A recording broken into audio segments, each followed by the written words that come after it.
D राज English में आपका स्वागत है। आज हम चर्चा करेंगे कंजंक्शन पर। अब कंजंक्शन के हम यहाँ रूल के अकॉर्डिंग टू चर्चा करते चलेंगे। हम आपको क्वेश्चन बताते चलेंगे और आप उसमें आपको समझते चलना है। अभी इसमें देखिए तो पहला सेंटेंस आपका है। इसमें पहला रूल आपका क्या बताता है? पहला रूल आपका ये बताता है कि जहाँ आप अनलेस का यूज करते हैं वहाँ अगर जो आप एक्सेप्ट का यूज़ करेंगे तो गलत हो जाएगा, भले ही मीनिंग आपको सेम जैसी लगती हो। जैसे I shall not come unless you need me, ये आपका करेक्ट है। अनलेस आपने यूज़ किया, अनलेस यहाँ पे कंजंक्शन है। अगर जो इसी अनलेस की जगह एक्सेप्ट आप यूज करते हैं तो ये आपका गलत हो जाएगा। कहने का मतलब ये इंग्लिश ठीक नहीं मानी जाती है। यहाँ पे आपका जो एरर हो जाएगा और ये ऐसे करके आपको परीक्षा में दिया जा सकता है कि जहाँ सेंटेंस में अनलेस की ज़रूरत हो और उसकी जगह आपको एक्सेप्ट दे दिया जाएगा तो आपका सेंटेंस वो रॉन्ग हो जाएगा। अब इसी का एक उदाहरण और हम देख लेते हैं। Do not trouble yourself about writing to me unless you are quite in the humour for it. अब यहाँ आप देख रहे हैं जहाँ हमने अनलेस का यूज़ किया है वहीं दूसरे सेंटेंस में हमने एक्सेप्ट का यूज़ कर दिया और इसी की वजह से ये सेंटेंस आपका रॉन्ग हो गया है। चलिए नेक्स्ट देखते हैं। अब इसमें आपको क्या बताया गया है कि जहां आप अनलेस का यूज़ करते हैं, जहां आप अनलेस का यूज़ करते हैं और वहां अगर जो आप विदाउट का यूज़ करते हैं तो ये भी जो है बैड इंग्लिश मानी जाती है, मतलब ग्रामेटिकली इनकरेक्ट आपका माना जाएगा। अब जैसे सेंटेंस देखो, unless you apologise I shall punish you, I shall not go unless you do. अब आप यहाँ जहाँ अनलेस लिखा था आप यहाँ विदाउट लिखेंगे तो ये सेंटेंस आपका इनकरेक्ट हो जाएगा। देख रहे हैं, एक अनलेस आपने यहाँ लिखा था फिर आप विदाउट का यूज़ यहाँ कर रहे हैं। तो इस जहाँ अनलेस की ज़रूरत है तो अनलेस की ज़रूरत में अगर जो आपको लगता है कि मैं विदाउट से इसकी मीनिंग एक्सप्रेस करने में सक्षम हूँ और वो आप विदाउट लगाएंगे तो वो सेंटेंस आपका इनकरेक्ट हो जाएगा। देखिए अगला रूल आपका क्या बताता है। अगला रूल आपका ये बताता है कि जहाँ आपको एज का यूज़ करना है एज ए कंजंक्शन, वहाँ अगर जो आप लाइक का यूज़ करेंगे तो वो आपका इनकरेक्ट माना जाएगा। अब जैसे he speaks as his father does, एक क्लोज आपका ये हो गया, एक क्लोज आपका ये हो गया और बीच में आपने एज लगा दिया। और अगर जो यहीं आप सोचोगे कि मैं ये लाइक का यूज़ करके इससे ये कंजंक्शन वाला ये काम ले लूँ, सेम यही मीनिंग निकल जाए तो ये रॉन्ग हो जाएगा। इस कंडीशन पे आपको एज ही लगाना है, यहाँ आपको लाइक नहीं लगाना है। अब देखिए यहाँ ये सेंटेंस आपका करेक्ट है। क्यों करेक्ट है? अब यहाँ लाइक के बाद आपको क्लोज नहीं मिल रहा है, आपको क्या मिला? आपको जो है फ्रेज मिला है। अब लाइक यहाँ प्रीपोजिशन का काम कर रहा है और इसके बाद ये आपको एनपी मिल गया, मतलब नाउन फ्रेज आपको मिला। तो यहाँ पे ये सही है। अमूमन ये माना जाता है कि जब आप एज का यूज एज ए कंजंक्शन करेंगे और लाइक का यूज एज ए प्रीपोजिशन आप करते हैं तो जाहिर सी बात है कंजंक्शन जब आप कंजंक्शन का यूज़ करेंगे तो उसके आगे आपको क्लोज भी मिल सकती है। प्रीपोजिशन का अगर जो आप यूज़ करते हैं तो प्रीपोजिशन के बाद तो आपको नाउन फ्रेज मिलेगी या नाउन क्लोज मिलेगी, कहने का मतलब एनपी आपको मिलेगी। अब देखिए अगला आपको प्रैक्टिकल यूज यहाँ क्या सिखाया गया है कि जहाँ आप एज सून एज का यूज करते हैं वहाँ अगर जो आप डायरेक्टली का यूज़ करेंगे तो वो सेंटेंस आपका रॉन्ग माना जाएगा। अब जैसे एक सेंटेंस आप ये देखो, as soon as the session of 1999 commenced the government was pressed to do something for the unemployed। अब यहाँ जहाँ आपने एज सून एज का यूज़ किया है यहाँ अगर जो डायरेक्टली का यूज़ किया जाएगा तो गलत हो जाएगा। एज सून एज का विकल्प डायरेक्टली नहीं होता है। अगला आपका क्या है? अगला आपका ये है कि स्कार्सली के बाद आप जो है क्या यूज़ करेंगे, आप इसमें जो है व्हेन लगाएंगे। स्कार्सली के बाद आपको देन नहीं लगाना है। अगर जो देन लगाएंगे तो एरर हो जाएगा। परीक्षा में हो सकता है आपको देन करके दिया जाए तो आपको उसी पार्ट में एरर छांट देनी है। अब जैसे ये सेंटेंस आप देख रहे हैं यहाँ व्हेन होना चाहिए था, क्योंकि स्कार्सली के बाद व्हेन ही आता है जोड़ने के लिए। अब यहाँ क्या यूज़ किया गया? देन, तो इसलिए ये सेंटेंस आपका रॉन्ग हो गया।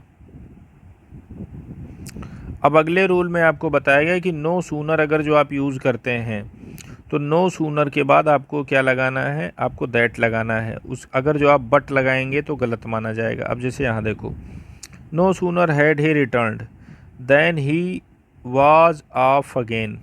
देख रहे हैं, यहाँ आपने नो सूनर किया तो नो सूनर के बाद आपको दैट लगाना है। नो सूनर यूज़ किया, यहाँ आपने बट लगाया, सेंटेंस आपका गलत हो गया।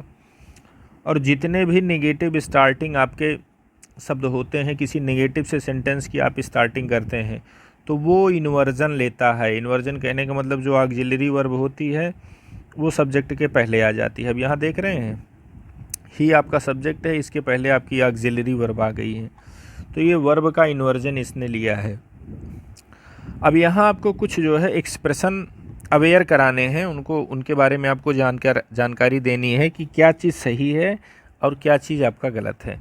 अब जैसे ये वाला एक्सप्रेशन सेल्डम आर एवर, ये आपका रॉन्ग है, ये यूज़ हमको नहीं करना चाहिए। सेल्डम आर नेवर ये यूज़ आपका करेक्ट है, या सेल्डम इफ़ एवर ये यूज़ आपका करेक्ट है, लेकिन ये यूज़ इनकरेक्ट है। ये अगर जो आपको यूज़ किया हुआ मिले तो आपको इसको जो है गलत मानना है। इसको आपको जो है इसी पार्ट में आपको एरर बतानी है कि ये इसी पार्ट में आपका एरर है। समझ रहे हैं। अब जैसे यहाँ सेल्डम आर नेवर लिखा गया है तो ये सेंटेंस आपका करेक्ट है, मीनिंगफुल है। अब जैसे इस टाइप का आपको स्ट्रक्चर मिले, I gave no more than I could not help, तो यहाँ आपको ये देखना है कि नो मोर और इसके बाद क्या, ये एज ए कंजंक्शन। और जब आपको दूसरा क्लोज जोड़ना है तो इसमें आप नेगेटिव दिखाने के लिए बाध्य हैं, यहाँ आप नेगेटिव लगाएंगे। अगर जो यही नेगेटिव का आप यूज़ नहीं करेंगे तो सेंटेंस आपका रॉन्ग हो जाएगा। तो इसमें क्या है, मेंटेन डबल नेगेटिव, कहने का मतलब ऐसी सिचुएशन में जैसे नो मोर और उसके बाद ये देन और उसके बाद जब आगे वाला जो क्लोज मिले तो वो आगे वाला क्लोज आपको नेगेटिव में बनाना ही बनाना है। आप नहीं बनाएंगे तो रॉन्ग हो जाएगा। जैसे ये वाला आप देख रहे हैं, ये वाला नीचे वाला आपका रॉन्ग हो गया। ये वाला आप देखिए, इसमें क्या बताया गया है, he is as good if not better than that. ये गलत है। क्यों गलत है? क्योंकि he is as good as, एक एज आपने दिखाया, फिर बीच में पास्ट डिग्री, फिर दूसरा भी आपको एज दिखाना है। यहाँ पे आप एज गायब नहीं कर सकते हैं। तो यहाँ पर as good as if not better than that, ये अब आपका अब जाके सही हुआ। या सबसे अच्छा तरीका ये होता है, this is as good as that. जो दैट आप यहाँ किनारे लगाए हैं, किससे आपने जो है इसकी जो है दिस इज़ मतलब इसकी तुलना आपने इससे की है, बीच में इससे की है। तो कहने का मतलब ये आपको यहाँ पे अगर जो लगा देते हैं तो ये बेस्ट तरीका है। ये नहीं है तो फिर ये भी सही है, समझ रहे हैं। लेकिन अगर जो दोनों साथ में है तो ये राइट एंड बेस्ट, ये सबसे अच्छा तरीका यही होता है कि एज के बाद ये आप तुलनात्मक शब्द इसके बाद भी आप यहीं लगा दीजिए। अब देखो यहाँ क्या है, इधर आर, निदर नार, नॉट ओनली बट आल्सो, ऐसे कुछ फ्रेज में मतलब पेयर में चलने वाले आपके कंजंक्शन होते हैं। तो इनमें क्या होता है, इनमें आपको पार्ट्स ऑफ स्पीच मेंटेन करना पड़ता है। जैसे यह इधर, इसके बाद आपने नाउन लगाया तो इस आर के बाद भी आपको नाउन ही लगाना पड़ेगा। यहाँ जैसे आपने वर्ब लगाया तो नार के बाद भी आपको वर्ब ही लगाना पड़ेगा। नॉट ओनली बट आल्सो में भी वही नियम लागू होता है, समझ रहे हैं। अब यहाँ जैसे सेंटेंस देखो आप, ही लास्ट नॉट ओनली, देखो नॉट ओनली मिला तो नॉट ओनली के बाद क्या है, ये एनपी मिल गया तुमको नाउन फ्रेज। और बट आल्सो के बाद क्या है, यहाँ भी एनपी मिल गया। तो कहने का मतलब इसका डेकोरम बराबर है, नॉट ओनली के बाद भी एनपी और बट आल्सो के बाद भी एनपी। अब नीचे वाला देखो रंग क्यों है, ही not only last, not only के बाद क्या मिला तुमको, वर्ब मिली, ठीक। और बट आल्सो के बाद क्या मिला तुमको, नाउन मिला। तो इसने क्या किया, अब डेकोरम नहीं पूरा किया, क्योंकि नॉट ओनली के बाद जो पार्ट्स ऑफ स्पीच आएगा वही बट आल्सो के बाद भी आएगा। अगर जो यहाँ आप वर्ब दे रहे हैं तो आपको यहाँ भी वर्ब देना पड़ेगा। अगर जो वर्ब की सिचुएशन नहीं बनती है, दो चीज़ इसमें आपको देखना है क्या है, तो क्या दो वर्ब हैं, दो वर्ब नहीं है। तो दो हैं क्या, तो दो एनपी हैं। तो ये जो नॉट ओनली आपने यहाँ लिखा है ही के बाद, ये लास्ट इधर ले जाओ, नॉट ओनली यहाँ पर लेके आएंगे तो ये सेंटेंस आपका करेक्ट हो जाएगा। अच्छा, अगली गलती हमसे कहाँ होती है, अगली गलती हम लोगों से होती है कि जब आप निदर यूज़ करते हैं तो इसके बाद आप नॉर लगाते हैं। आप यहाँ जो है आर वार नहीं लगाते हैं। He washed neither his hands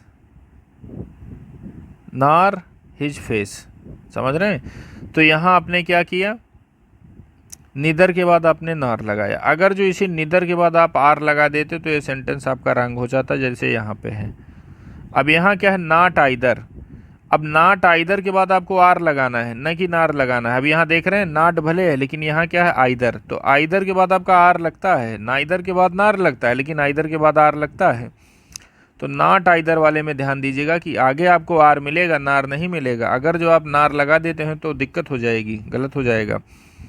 यहाँ आपको ध्यान देने की ज़रूरत है। यहाँ आप कन्फ्यूज हो सकते हैं। कन्फ्यूज इसलिए हो सकते हैं कि निदर के बाद नार, लेकिन नॉट इधर, तो इसके बाद आर। तो कहने का मतलब यहाँ पे ये प्रभावी है, तो ये इधर आर ऐसे चलता है। आप इसको ऐसे न्यूमोनिक्स बना के याद भी कर सकते हैं। और निदर के बाद आपका नार लगता है, समझ रहे हैं। अब यहाँ आपको ये बताया गया है कि नो, नॉट और नेवर, अगर जो ये किसी क्लॉज में आते हैं तो ये अपने बाद जो है आर लेते हैं, ना कि नार लेते हैं। समझ रहे हैं। जैसे ये we have no pencil or, sorry, we have no pen or pencil. अब यहाँ अगर जो मैं नार लगा दूँ तो फिर गलत हो जाएगा। जैसे आप सोचेंगे यहाँ जैसे निदर नार आप वहाँ लगाते थे, तो यहाँ वो सिस्टम लगाएंगे तो आपका गलत हो जाएगा। तो यहाँ जितने भी सेंटेंस हैं आप ये देख रहे हैं नेवर, फिर यहाँ आर, यहाँ देख रहे हैं नॉट, फिर आगे आर, फिर देख रहे हैं यहाँ देखिए नॉट, ये आपका क्या हो गया, आर हो गया। अब ये आपकी यहाँ पे एक्सरसाइज दी गई है। एक्सरसाइज दिया क्या है, इसको आपको करेक्ट करना है। तो आप इसको कैसे करेक्ट करेंगे, यहाँ देखिए नॉट लगा है, तो नॉट के बाद फिर ये नार लगा है, तो ये गलत हो गया। यहाँ आप आर कर दीजिए, सही हो जाएगा। यहाँ देखिए नॉट लगा है, फिर यहाँ नार, यहाँ गलत हो जाएगा। यहाँ आर कर दीजिए, अपने आप सही हो जाएगा। यहाँ फिर नॉट मिला, फिर यहाँ इन्होंने नार कर दिया, यहाँ भी गलती कर दिया। ये देखिए यहाँ भी नॉर लगा के इन्होंने गलती कर दिया, आर आ जाएगा। कंजंक्शन की इस वीडियो में हम इसको यहीं तक रखते हैं, और अगला कंजंक्शन का जो शेष पार्ट होगा उसको मैं वीडियो नंबर 2 में कवर करता हूँ। थैंक्स।